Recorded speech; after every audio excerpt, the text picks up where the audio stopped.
saime teate siis tulekahjust Kuressaare linnas Abaja tänaval, kus põles kahekordne eluhoone. Kohale jõudes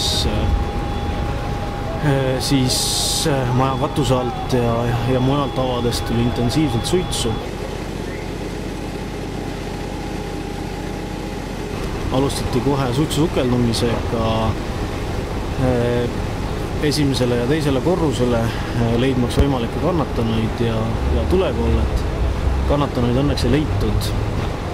Alustati siis kohe tule kustutamisega nii esimesel kui ka teisel korrusel